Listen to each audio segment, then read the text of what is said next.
Olá, eu sou Luciana Leone, endocrinologista. Estou aqui a convite da COJU na Semana de Cuidado e Atenção ao Idoso para falar um pouco sobre osteoporose. Nessa semana a gente tem falado muito sobre a autonomia e a liberdade que se deve ser dada aos idosos.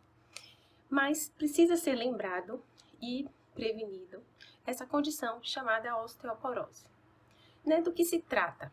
A osteoporose é uma condição médica, uma doença, que leva a uma perda de massa óssea. Então, assim, o osso ele fica mais frágil, mais poroso e com maior risco de quebrar. Então, imagina uma fratura e um paciente mais velho. O que tudo isso, tudo que está ao redor e o que vai acarretar para esse paciente. Diminui a qualidade de vida e aumenta também o risco de morte, porque você tem mais internações, mais risco de infecção. Então, trata-se de uma doença que é considerada um problema de saúde pública, na verdade, o segundo maior problema de saúde pública mundial, perdendo apenas para as doenças cardiovasculares. Então, medidas para identificar, tratar e prevenir precisa ser propagada. E é por isso que eu estou aqui para falar um pouquinho para vocês. A osteoporose, ela é, felizmente ou infelizmente, uma doença silenciosa. Então, a gente não vai prevenir, não vai descobrir por sintomas, na sua grande maioria das vezes. Quando se descobre, é por meio de fratura ou então por exames de rotina. Que exames de rotina são esses? A densitometria óssea é o exame que dá esse diagnóstico de osteoporose. Todo mundo pode fazer uma densitometria óssea? Não, existem indicações precisas, mas em se tratando de idosos, no geral, homens com mais de 70 anos precisam fazer uma densitometria óssea e mulheres com mais de 65 anos. Antes disso, só se tiver fatores de risco, que a gente chama, outras condições que aumentam o risco dessa fratura, como, por exemplo, o tabagismo, que é um fator de risco muito importante, que é uma condição que aumenta muito o risco da osteoporose, aumenta o risco de fratura, como o uso de corticoides ou até bebida em grande quantidade. Então, é necessário um médico para solicitar esse pedido. A solicitação não precisa ser de um endocrinologista, pode ser de um médico clínico. Mas uma vez diagnosticada a osteoporose, precisam ser feitas medidas para tratamento e medidas para melhorar essa qualidade óssea e ajudar no processo contínuo, porque não se trata de uma doença que cura, é uma doença que simplesmente a gente aprende a estabilizar ela. O tratamento da osteoporose envolve alguns pilares. Um dos principais pilares é o tratamento medicamentoso. Então, se usa para tratamento da osteoporose uma classe de medicação chamada bifosfonato. Existem outras classes de tratamento, mas esse é o mais utilizado. Que ele é até bem conhecido, o alendronato, risendronato, que é uma medicação que as vovozinhas sempre reclamam, porque tem que tomar em jejum, esperar 40 minutos para comer, não pode voltar a dormir nesse período, tem que beber com um copo bem grande de água.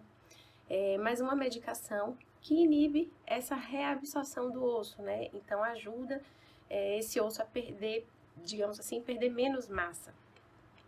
Então, além do tratamento medicamentoso, que precisa ser prescrito por um médico, de preferência um especialista, é importante também fazerem medidas de prevenção e de fortalecimento ósseo, como, por exemplo, atividade física, principalmente musculação, pilates, que envolvam força, que consigam ajudar, assim, a proteger essa massa óssea.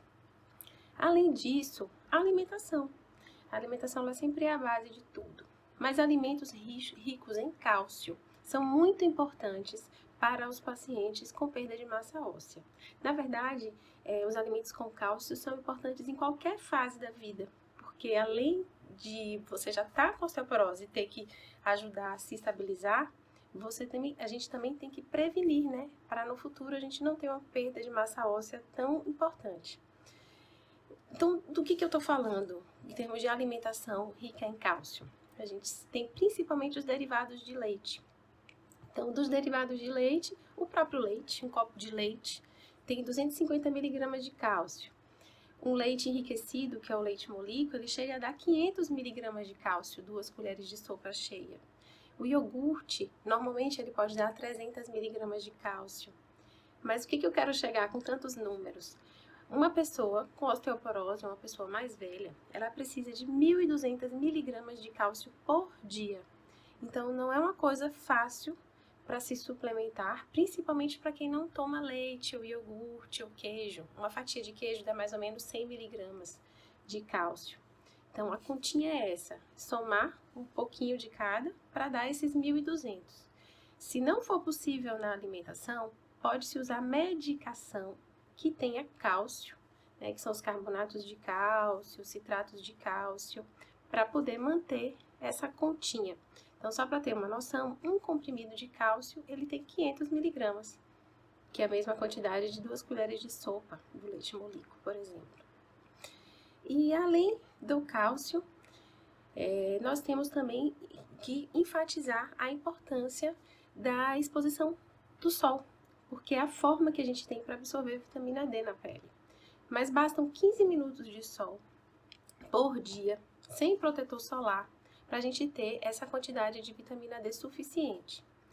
Quando já existe uma deficiência muito importante, é uma deficiência importante no caso dos idosos, né, menos de 30, às vezes é necessário suplementar por medicação, também prescrita por um médico. Mas para prevenir essa perda da deficiência de vitamina D, é importante 15 minutos de sol.